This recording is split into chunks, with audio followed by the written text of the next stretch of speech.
Muy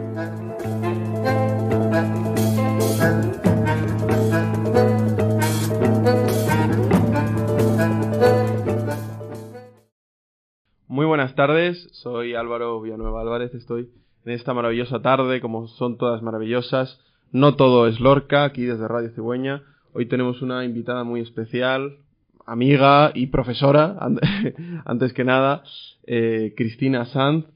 Hoy vamos a hablar de su poesía, de lo que significa ser profesor, de las dificultades que se encuentran en la universidad, en fin, de muchos temas.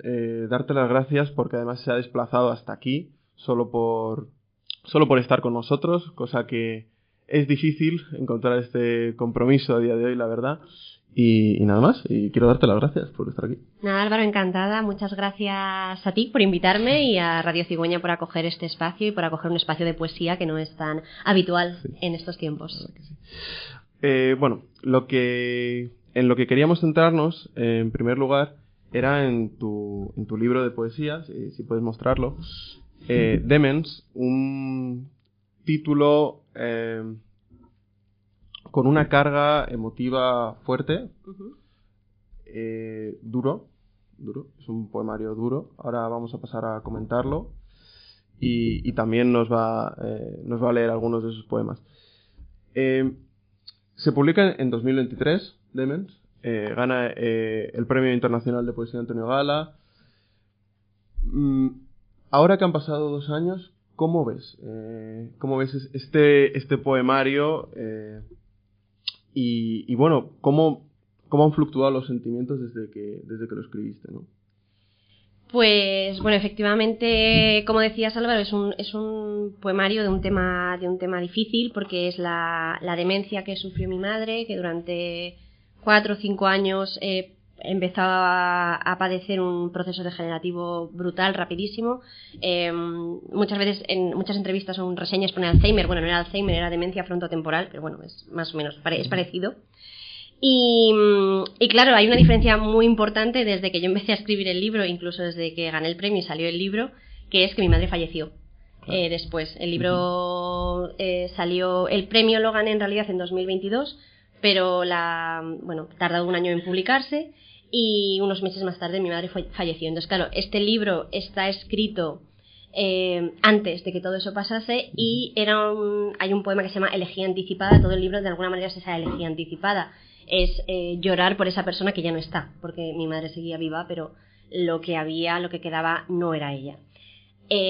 Después de esto, mi madre, su cuerpo, lo que quedaba de ella, fallece y la revisitación de estos textos es rara, porque de pronto casi se me antoja irreal que todo esto pasase, que esta conversión en otra persona que sucedió en este tiempo y que es un poco de lo que intenta dar cuenta el libro, que al final es una búsqueda de cómo es posible que esto pase, o sea, cómo pasa, cómo puede la mente hacer este tipo de cosas y en quién nos convertimos. Hay una pregunta constante de quiénes somos, cuál es nuestra esencia, es decir, si yo dejo de tener recuerdos, si yo dejo de saber quién es la gente, si yo dejo de saber vestirme, si dejo todo, ¿sigo siendo yo? ¿La identidad dónde está? Y además en personas como nosotros que nos dedicamos a la literatura, que nos dedicamos a la palabra, claro, la palabra es algo tan importante que en el momento en el que esa palabra desaparece, tanto en la capacidad de decirlo como en ya... Mi madre no llegó a quedarse muda del todo, que es una de las fases, porque en realidad esto no te mueres. Encima, todavía tengo que dar gracias de que en medio de este proceso mi madre sufrió un cáncer, que es de lo que falleció, porque puedes estar así 10, 15 años. El proceso de mi madre fueron 5 años más o menos, pero puedes estar así 15 años y puedes llegar a que se te olvide hablar. De hecho, una de las últimas fases a la que mi madre no llegó es que se te olvida tragar y se te olvida respirar. O sea, es que, claro, algunas cuestiones como fisiológicas que los bebés tienen, es que es un proceso de desaprendizaje hasta las últimas consecuencias. Entonces, bueno, afortunadamente ese último proceso yo no lo viví, y digo afortunadamente porque creo que en este caso que mi madre falleciera fue un alivio, y también esto es muy duro, ¿no? Entonces, ver estos poemas y ver todo esto que yo escribí, ahora lo vivo lo puedo ver desde una distancia, desde un alivio, que en ese momento no tenía en ese momento, era una situación tremendamente angustiosa. Es que es un poco plantearse también lo que lo que tenemos, bueno, lo que damos por hecho, ¿no? Nombrabas estos procesos fisiológicos tan naturales que uno cree, bueno, pues tragar es algo que no hace falta aprender, o que este tipo de cosas, y estas situaciones tan complicadas, ¿no? Hacen que uno, bueno, se replantee lo que ha aprendido y lo que decías de quién es, ¿no? El poemario trata, no sé si es en Retorno, en el poema Retorno, precisamente nombras una especie de pasado en que tu madre, o sea, el pasado antes de que sucediese todo, de que comenzase todo eso, y cómo te gustaría recordarla, ¿no? También. Sí, bueno, claro, en este proceso en el que mi madre empieza a sufrir esta demencia, en el que yo empiezo a escribir sobre todas estas cuestiones, de alguna manera creo que sería falso decir que es un libro sobre la demencia, aunque es el punto de origen, porque en realidad es un libro sobre quién es mi madre y sobre quién soy yo y sobre quién éramos nosotras, ¿no? En esa relación. Entonces hay un punto de exploración de la relación con mi madre, que no era una relación fácil antes de la enfermedad. Y cómo la enfermedad cambia muchas de esas cosas, porque descubres una ternura distinta, y también hay mucha reflexión en torno a... Yo físicamente me parece mucho a mi madre, somos muy parecidas. Entonces, claro, si yo soy lo que ella es, a donde yo voy, y qué es lo que yo puedo recordar de ella a su vez. Y lo que yo recuerdo de ella son los años de la demencia, son los años duros, o puedo recordar a una Begoña, que es como se llama mi madre, a una Begoña más joven, más libre, que no sufría. Mi madre al final era una persona que sufría mucho, que tenía... aparece en varios poemas, ¿no? Como muy obsesiva con el orden, con la higiene, con las normas, era una persona muy rigurosa. Todo esto lo rompe y lo dinamita completamente la enfermedad, porque además la demencia frontotemporal empieza justo en la parte frontal del cerebro, que es donde tenemos, en el córtex prefrontal es donde está el filtro de la empatía, el filtro de la sociabilidad. Entonces eso es lo primero que desaparece. A diferencia del Alzheimer, que empiezas como con más despistes, pues lo típico, ¿no? De memoria, de tiempo, de espacio. Entonces lo que pasa con las personas que sufren demencia frontotemporal es que les cambia la personalidad. Y esto es un shock, porque además no es una persona que parezca enferma, es una persona que parece, y perdona que lo diga así, que de pronto es una cabrona, o que de pronto es gilipollas. O sea, es como un adolescente, pero claro, un adolescente que tiene 60 años y que no puedes controlar. Y que de pronto mi madre, que era el saber estar, el nunca una palabra por encima de otra, tal, empezaba a insultar a la gente por la calle. O sea, cosas así, empezaba a decir unas barbaridades tremendas. Entonces, claro, para mí en eso y en ese poema Retorno yo me pregunto, ¿esto era algo que estaba escondido en mi madre desde siempre y que ella de alguna manera había reprimido y de pronto con la enfermedad sale y entonces es más auténtico que lo que yo recuerdo de ella, que era esta persona, ¿no? Como tan seria y tan educada, o había esta locura, no sé, digo al final del poema, esa alud de pasión desordenada, ¿no? ¿Esto es lo que era mi madre de verdad, o qué es? Un poco, de nuevo, esa pregunta, ¿qué es la esencia de quiénes somos? Claro, como si ese proceso diese paso a lo que realmente era, ¿no? Claro, o sea, de alguna manera, si lo que pasa es que se nos cortan nuestros inhibidores, ¿no? Naturales, entonces lo que sale ahí es lo auténtico, de pronto hay una... De hecho, también aparece en el poemario esa idea de la libertad, de una libertad de pronto, que es una libertad envenenada, por supuesto, pero que es una libertad que explota de pronto y no sabes de dónde sale. Y sí, y bueno, son muchas preguntas para las que además no hay respuesta. No sé si las personas, además, que sufren este tipo de procesos, son conscientes de que lo están sufriendo. Depende, yo diría que mucho depende de la velocidad con la que actúa el proceso y depende también el tipo de proceso. En el caso de la demencia frontotemporal, que también tiene la característica de que afecta a gente más joven, mi madre, bueno, probablemente los primeros síntomas fueron antes, pero no los supimos ver, pero seguramente empezó en torno a los 64 años, pues bastante joven, sí, para una demencia, para lo que entendemos todos como una demencia, que pensamos una persona ancianita, ¿no? Yo creo que cuando es como que se te olvidan cosas, sí que eres más consciente. Pero, por ejemplo, en el cambio de personalidad, para nada. No creo que ella fuese consciente para nada. Luego sí que hay momentos muy duros en los que ella de alguna manera se daba cuenta de cuando perdía ciertas facultades. Pues, por ejemplo, cuando perdió la capacidad de controlar esfínteres. Eso es algo que ella no era capaz de verbalizar, pero que de pronto lo pasaba muy mal. Entonces, pues ella de pronto se empezaba a hacer caca encima, ella no podía controlarlo y estabas a lo mejor paseando por la calle, ya le poníamos pañal y tal, pero ella no era capaz de decírtelo y de pronto empezaba a enfadarse y empezaba a insultar a la gente por la calle. Y lo que pasaba era lo que yo interpreto que pasaba, porque evidentemente ya no me lo podía explicar, pero lo que yo interpreto que pasaba era esa absoluta indefensión, incomprensión de qué me está pasando, cómo es posible que yo no esté controlando esto, pero además es que no sé expresarlo, es que no puedo decirlo, es que no poder expresarte y no poder decir, una de las cosas que a mí me preocupaba mucho era, no sé si algo le duele, porque no era capaz de expresar el dolor. Entonces, ¿cómo sé yo si algo le duele? ¿Cómo sé si necesita algo? Si es que no lo puede decir. Pues bueno. Es complicado. Te quería preguntar por todo el camino que emprendiste al escribir el libro, ¿no? ¿En qué momento te das cuenta de que necesitas escribir este libro? Que tampoco sé de qué forma, si fue un alivio para ti escribirlo, verbalizarlo, o si fue un poco también si te sirvió a ti para conocerte más, para conocer lo que estabas pasando y lo que estaba pasando sobre todo tu madre, y como forma de autoconocimiento, ¿no? También. Sí, claro, sí, el libro parte de muchos interrogantes, en realidad, de qué está pasando, qué es esto, ¿no? Estas cuestiones que ya han salido un poquito en la conversación. Sí. Y yo empecé a escribirlo pues un año antes igual de mandarlo al premio, es decir, pues a medida que avanzaba la enfermedad, pero todavía en los estadios, o sea, los poemas son de distintos, y yo no era consciente de que estaba escribiendo un libro, o sea, pues yo escribía cosas, también en prosa, también, o sea, escribía muchas cosas porque es mi manera de relacionarme con las emociones, sobre todo con las más difíciles. Yo siempre tenía una relación muy complicada con la escritura, muy conflictiva, muy de duda, o sea, yo no soy una autora joven en el sentido estricto de la palabra, porque el primer libro que yo terminé tenía ya 30 años, eso no es un autor joven es alguien que empieza con 18.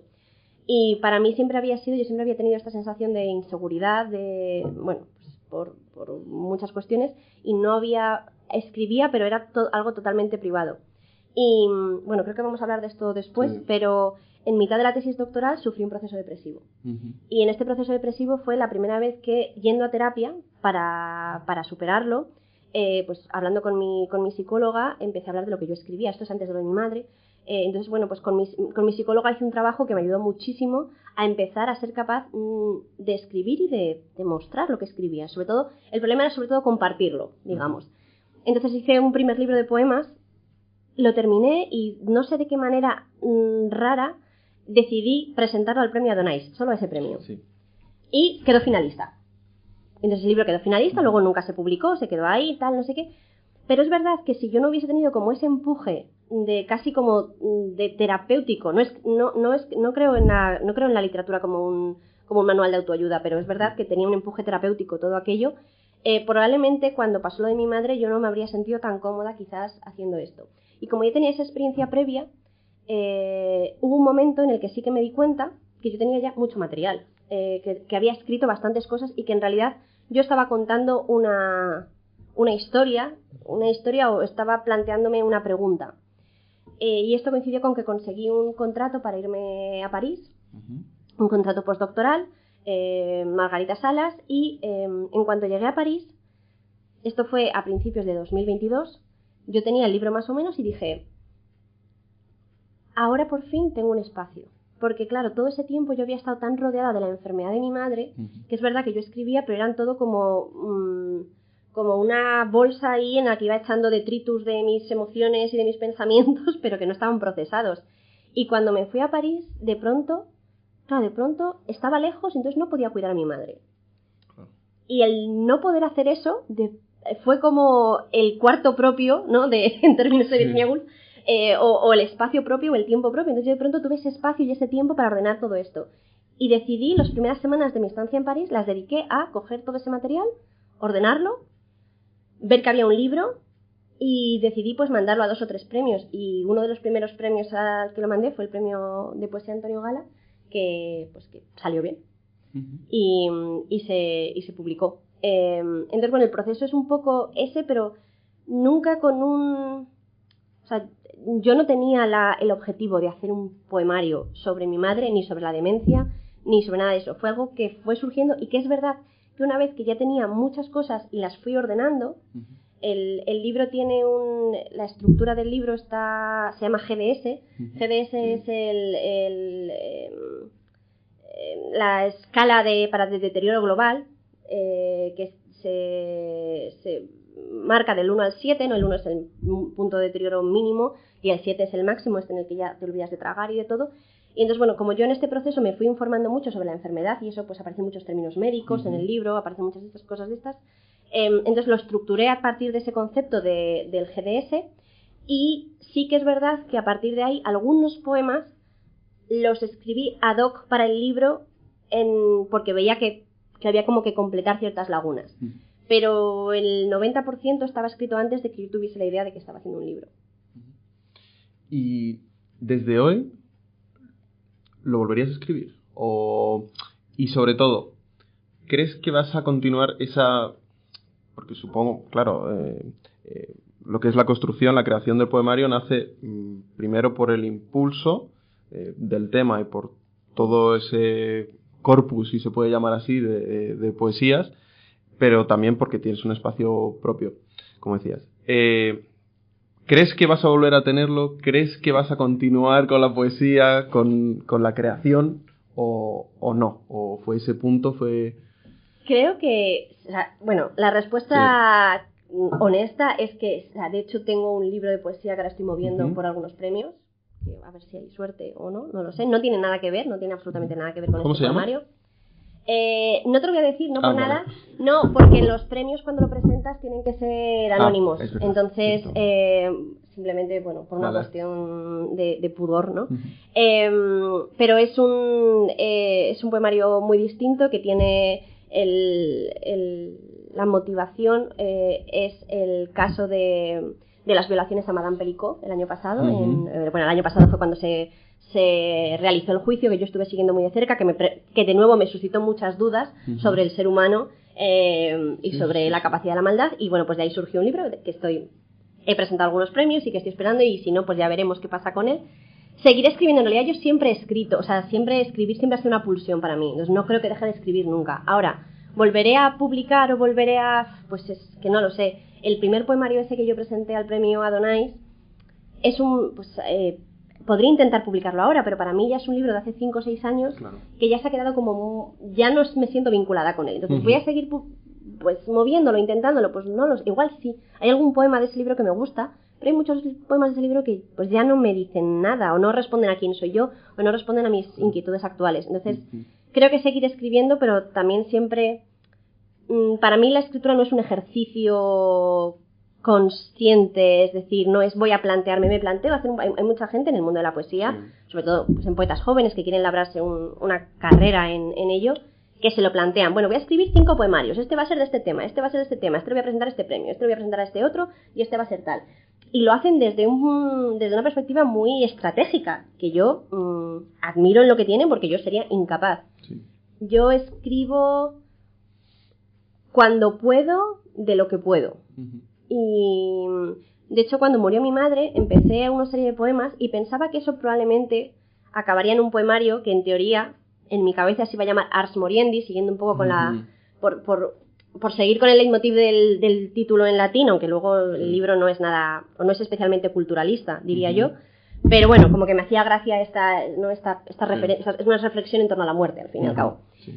Empecé a escribirlo, tengo como a lo mejor 10 poemas, 11 poemas que me pueden gustar de ese libro, pero no he vuelto a escribir más. Entonces, como no he vuelto a escribir más de eso, pues está ahí y es un proyecto que, quién sabe, a lo mejor en algún momento retomo o igual ya nada.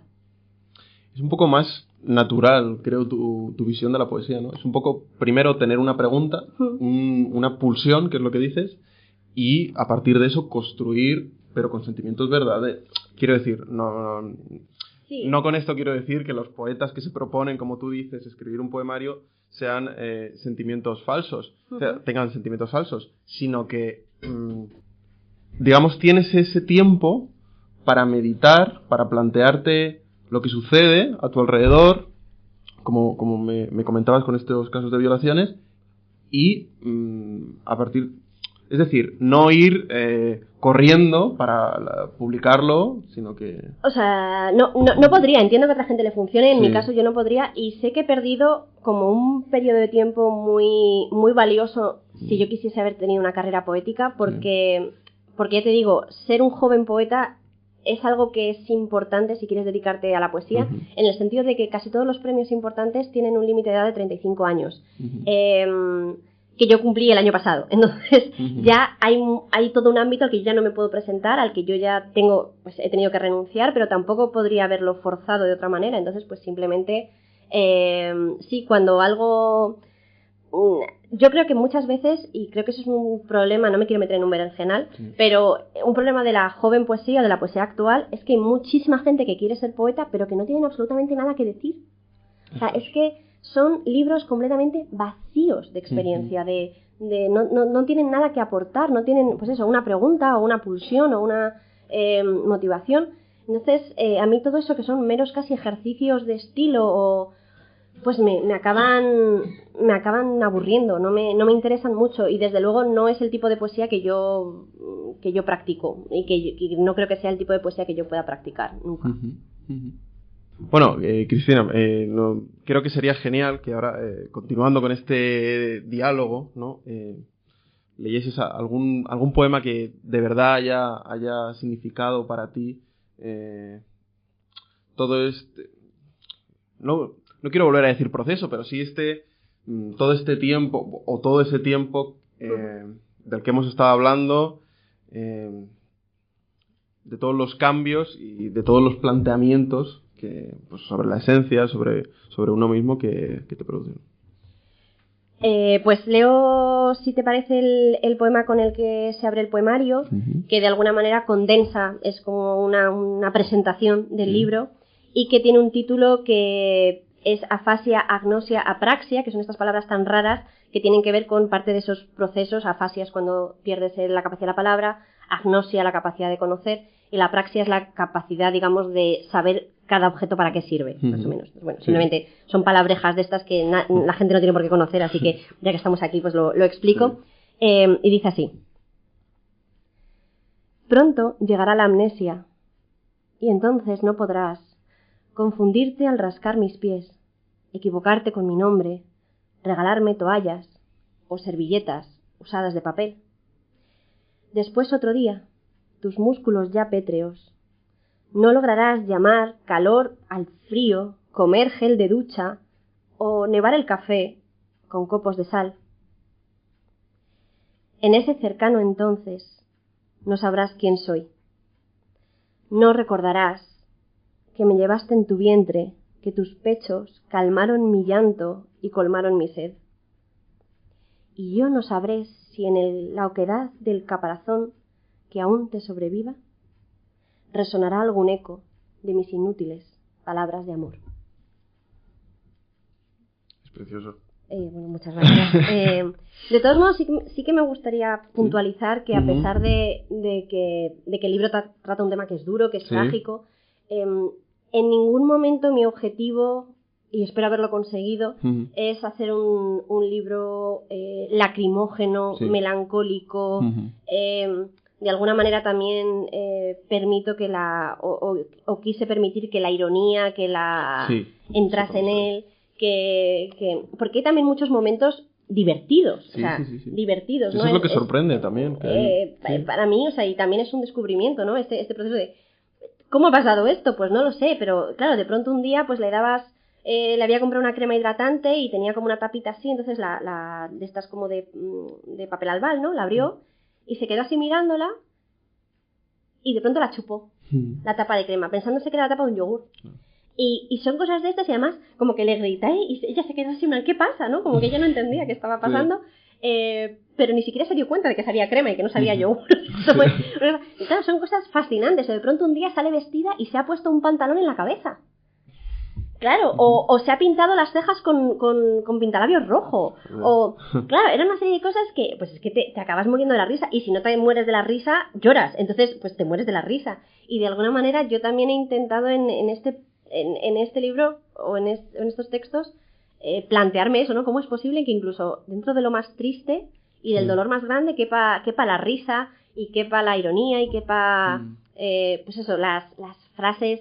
me gusta mucho, hay un poema que se llama Poeta Dadaísta, porque a mí me parecía que el lenguaje nuevo que estaba inventando mi madre era una cosa maravillosa. Hubo un día que se enfadó con nosotros, porque esto fue en su etapa escapista, se quería escapar de casa, claro, pues le cerrábamos la puerta, tuvimos que comprar unos candados y tal, estaba muy enfadada con nosotros, y entonces nos dijo, os voy a denunciar a la filosofía. Y a mí aquello me pareció maravilloso, porque ella quería decir a la policía, pero...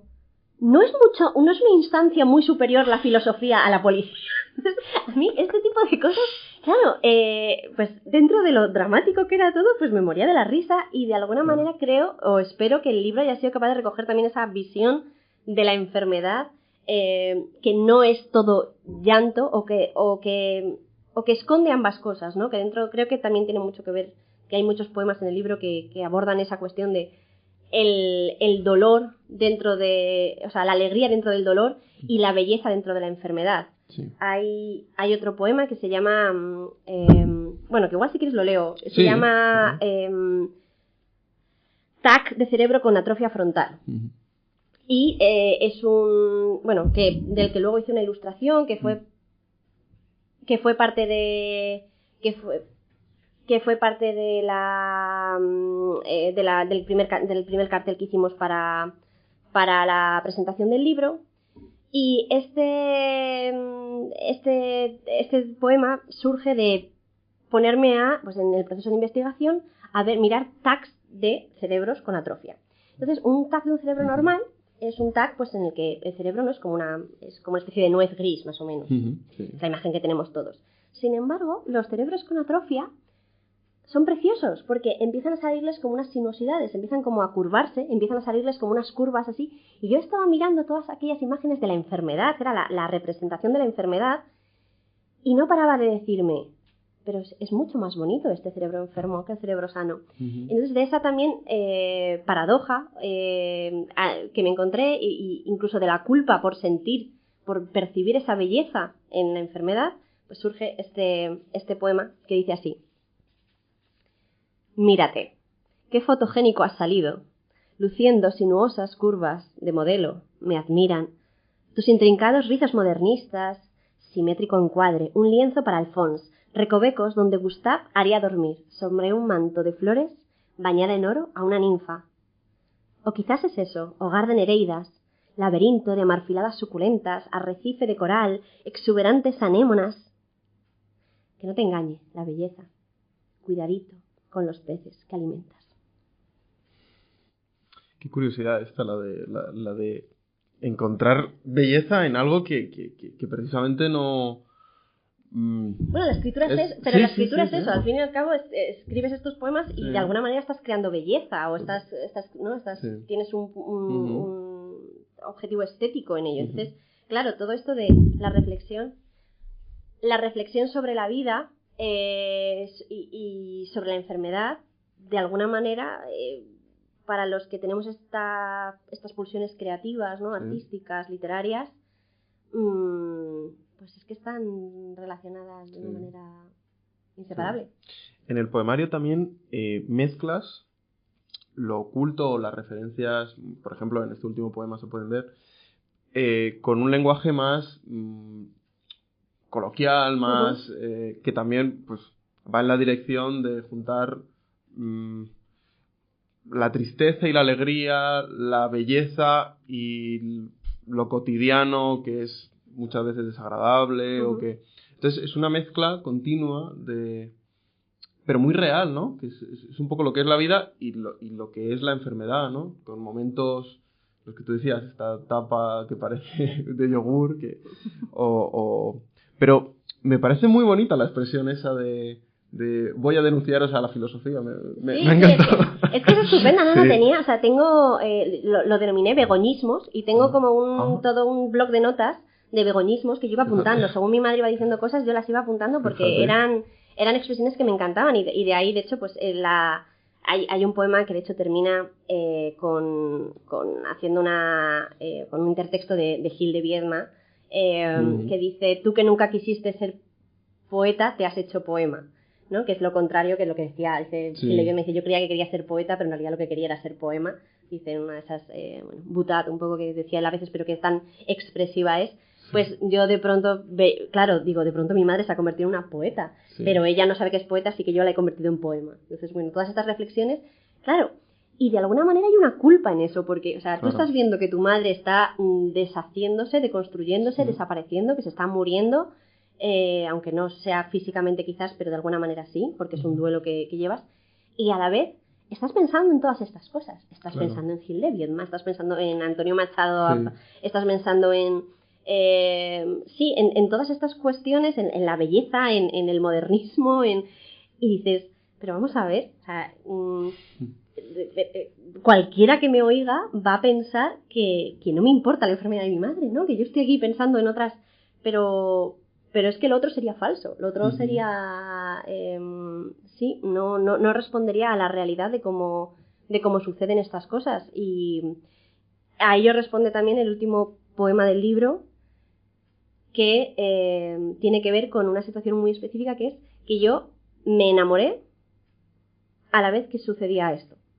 Y conocí a quien hoy es mi marido. Y entonces, claro, ese momento en el que se conjugan dos emociones tan duras a la vez, pero a la vez tan intensas, que es el dolor absoluto por la pérdida de un ser querido y el amor y la felicidad absoluta por encontrar a otro, y tener que gestionarlo, ¿no? Y aparece ahí también el sentimiento de la culpa.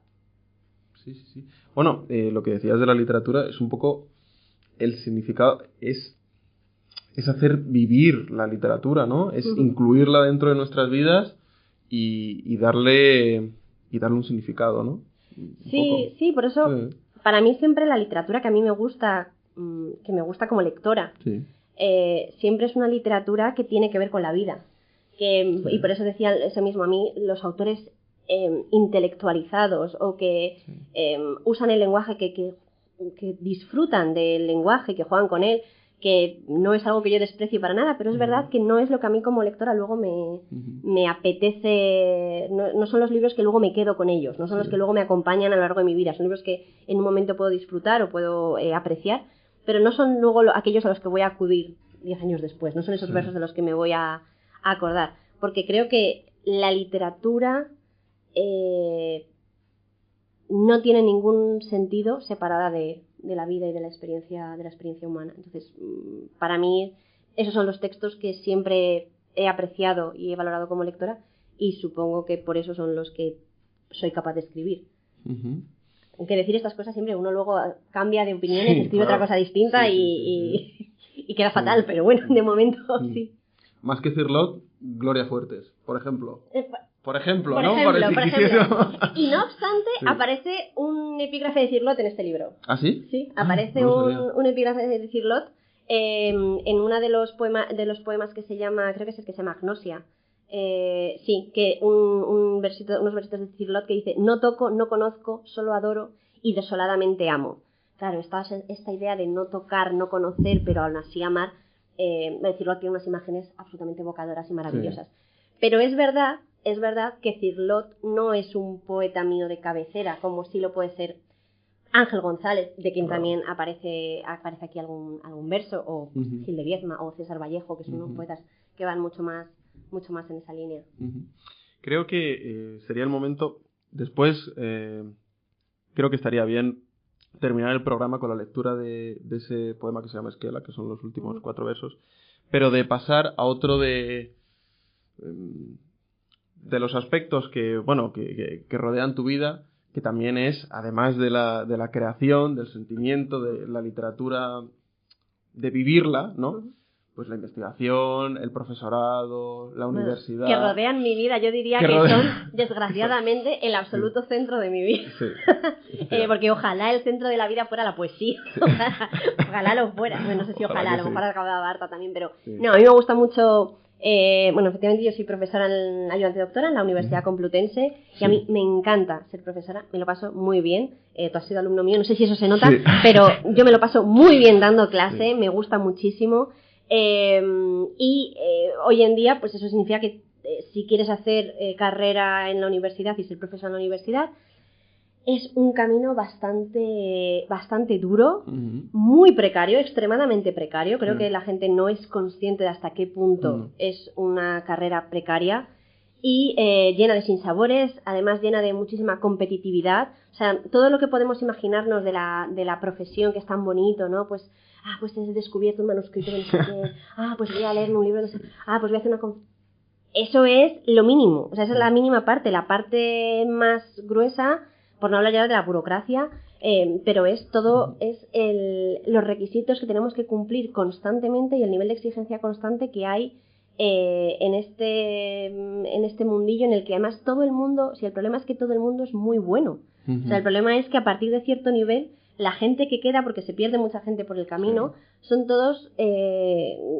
grandísimos filólogos, grandísimos colegas, y sale una plaza de pronto. Entonces, ahora mismo en mi ámbito, en nuestro ámbito, que es la literatura española, pues la gente se está presentando, y esto lo sé por las últimas plazas. Yo conseguí esta plaza en enero, pero me había presentado otras muchas, y es que nos estamos presentando en torno a 60 personas para una plaza de literatura española, cuando lo normal a lo mejor podía ser 10, poniendo... También es verdad que durante muchos años hubo un tapón muy grande, entonces claro, ahora pues de pronto sí que están saliendo plazas, afortunadamente, y encima hay que dar gracias a que estamos en un momento en el que casi todos los boomers se están jubilando. Boomer, y lo digo en el sentido puramente generacional, o sea, no despectivo, o sea, boomer, los que empezaron, claro, los que entraron en la universidad a finales de los 70, en los 80, los penenes de aquella época, que son los que pues han sido los catedráticos de estos últimos años, y ahora se están jubilando. Entonces, dentro de todo, ni tan mal, porque están saliendo plazas. Pero aún así la competitividad es tan alta y es tan difícil que... Bueno, que es una carrera bastante asfixiante. Bueno, yo, como decías, Cristina, yo soy alumno tuyo. Vamos, no es que sea novato, es que soy menos que novato. Es decir, ni siquiera he nacido al mundo académico. Tú ya, bueno, mucho antes que desde que te dieran la plaza. Pero, como decías, la gente cree que es,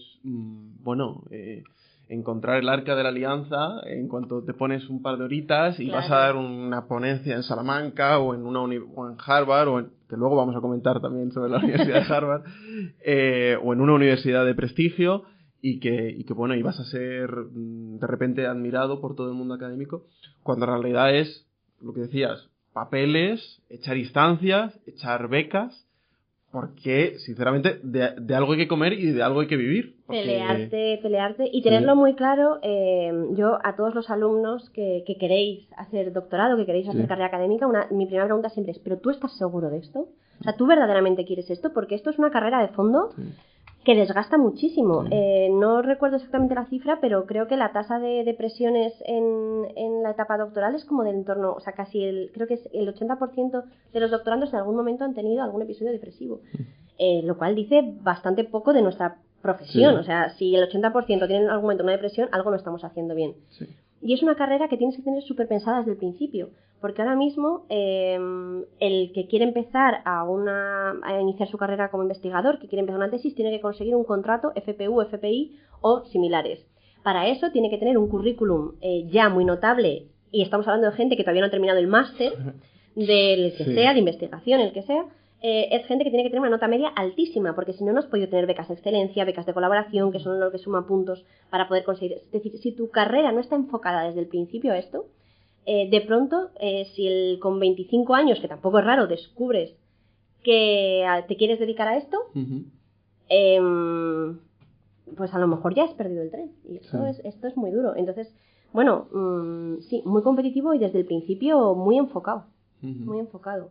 O sea, es que esto también lo comentábamos justo antes de empezar el programa.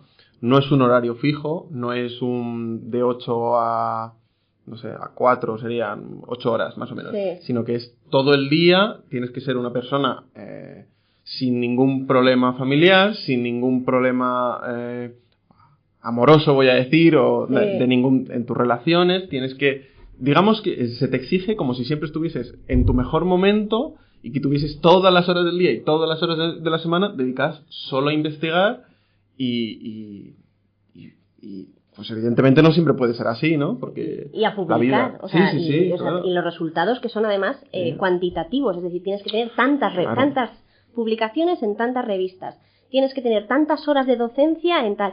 A nadie le importa en realidad, luego es verdad que las encuestas de docencia existen, pero nadie valora si tú eres un buen docente o no. Es decir, el trabajo que tú, y este es uno de los problemas que yo creo que en la universidad también, Totalmente. que la calidad de la docencia luego no se premia y no se valora. Entonces, hombre, pues ¿para qué voy a dedicar 8 horas a preparar una clase? Si me la puedo preparar en 1, voy ahí, leo un PowerPoint y a mí lo que me cuenta es que yo he dado una hora de docencia y mi currículum es 1 hora. Entonces nadie va a valorar si esa hora está bien hecha o no está bien hecha. Claro.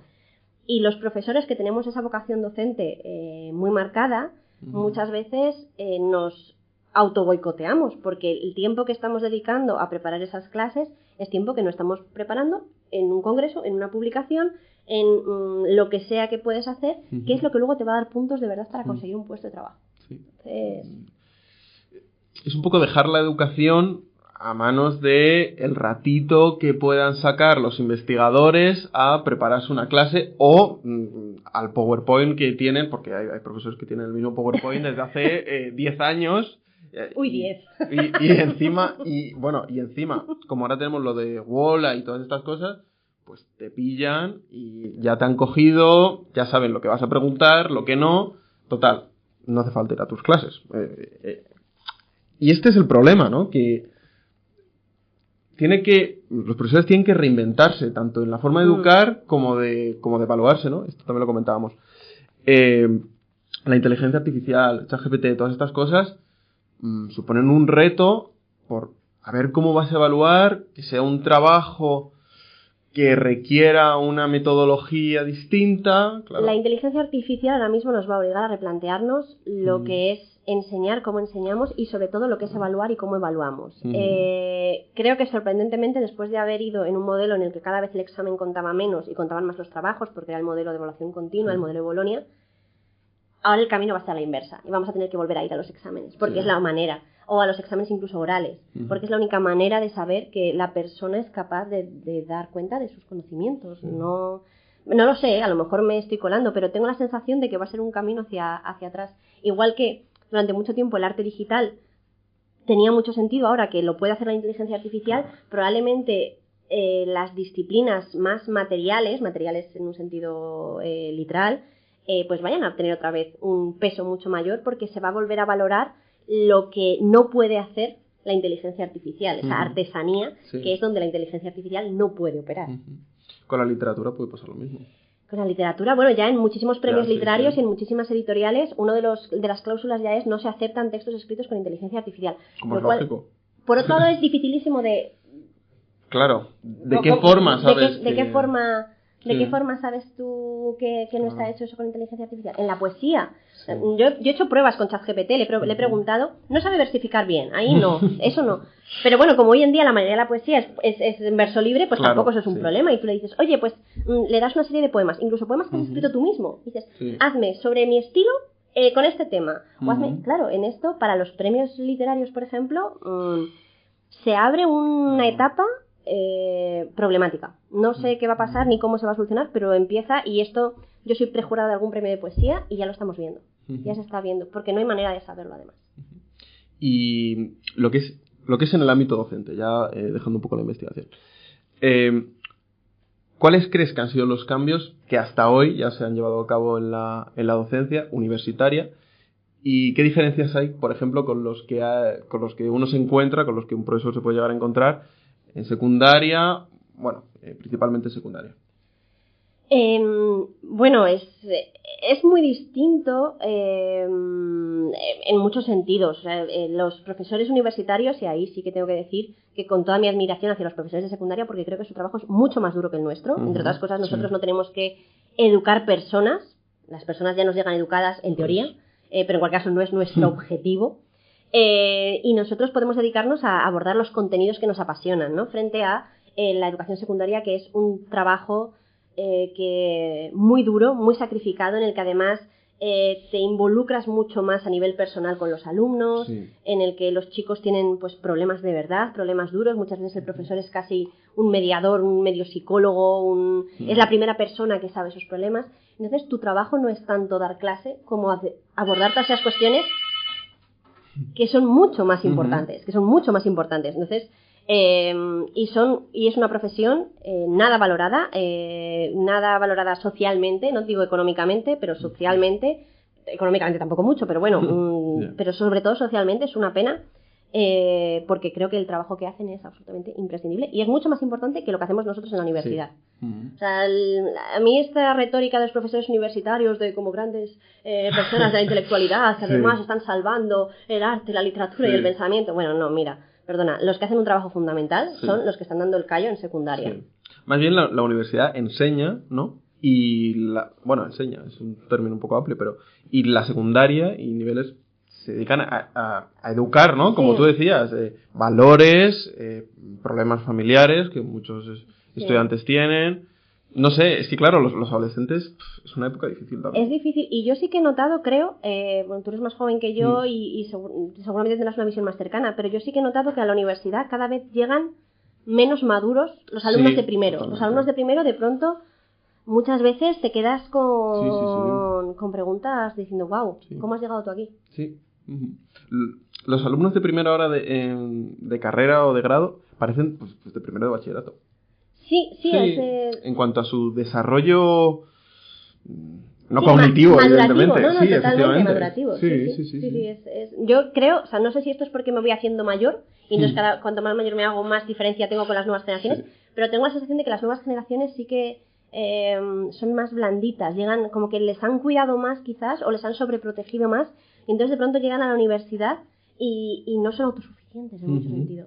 Y en este sentido me recuerdan un poco más a los alumnos con los que me encontré en mi paso por Estados Unidos, que eran alumnos mucho más menores de edad en el sentido vital, ¿no? Que eran personas incapaces de gestionar su propio aprendizaje.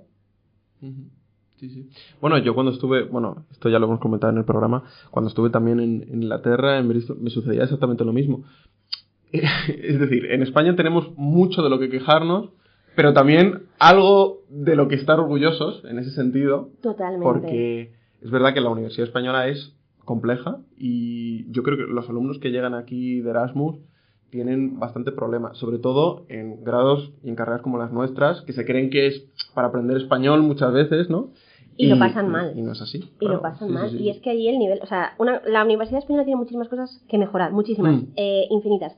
Pero el nivel educativo de la enseñanza universitaria pública que yo conozco es muy superior a la que yo me he encontrado en Estados Unidos y en la Universidad de Harvard, que es donde yo tuve la suerte de dar clase un año y que esperas, ¿no? Oyes ese nombre y esperas como, wow, esto va a ser.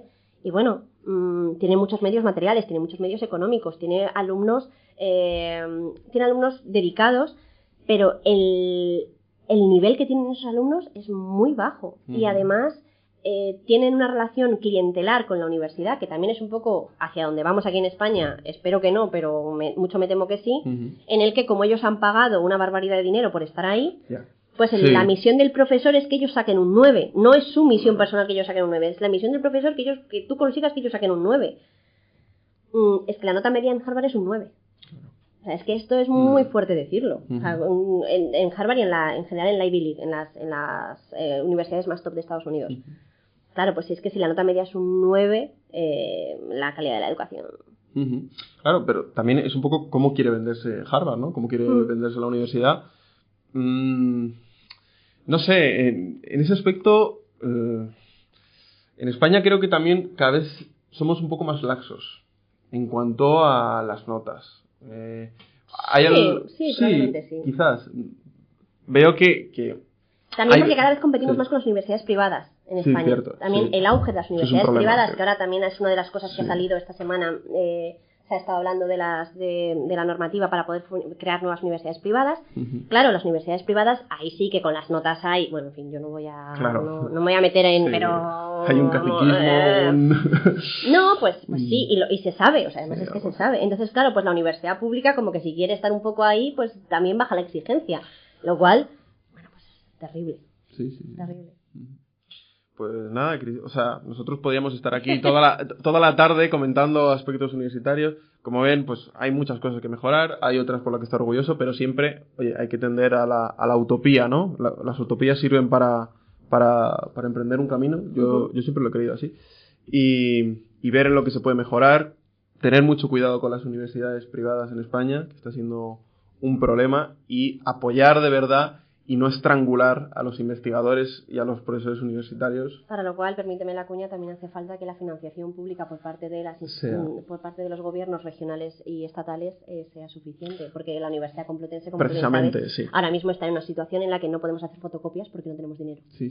Bueno, literalmente. Sí. Y la biblioteca, la propia Zambrano, prácticamente no puede comprar libros. No puede comprar libros, efectivamente. Sí. Estamos en esa situación ahora mismo.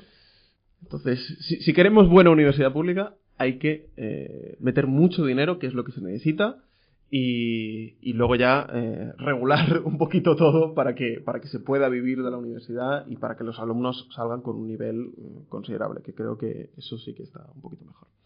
Pues nada, Cristina, yo quería terminar ahora este programa con la lectura de sus 4 versos que se los leía yo ayer a mi madre, te lo decía antes, y le provocaban una lágrima que yo digo, ay madre, no me llores, por favor. Y esto me pasó otra vez, me dice, he leído tu libro y he llorado, y yo digo, ay, lo siento, ¿no? Claro, ¿qué le vas a decir a alguien que te dice, he leído tu libro y he llorado? Pues lo siento, yo no quería hacerte llorar, ¿no? Pero bueno, espero que sea un lloro de alguna manera catártico y que puedas sacarlo después. Sí, con esto ya nos doy más la nata, que habéis sido muy generosos teniéndome aquí esta tarde. El poema se titula Esquela. La orfandad me llegó aquel día en que estuve enferma y no posaste tus labios de azogue sobre mi frente. Precioso. Muchas gracias, Cristina. Gracias, Álvaro, gracias a ti. Y con esto terminamos el 4º episodio, si no me equivoco, de la 2ª temporada. Muchísimas gracias, Cristina. Como ven, estoy vistiendo una camiseta de No Todo es Lorca. Si quieren conseguirla, están muy chulas. Por detrás tienen unas cosas... Lo tienen en la descripción de Instagram, van a poder consultarla, tienen el enlace de compra, así que vayan allí a consultarla, donde habrá mejores imágenes, no que yo, que tampoco soy modelo, y no es cuestión de estar aquí dando vueltas para que puedan verla. Muchísimas gracias, como siempre, por estar con nosotros esta tarde, y sigan pendientes, Spotify, iVoox, YouTube, Radio Cigüeña, como siempre, desde aquí, desde Rivas hacia Madrid, redes sociales, sobre todo Instagram. Muchísimas gracias por escucharnos. Un saludo.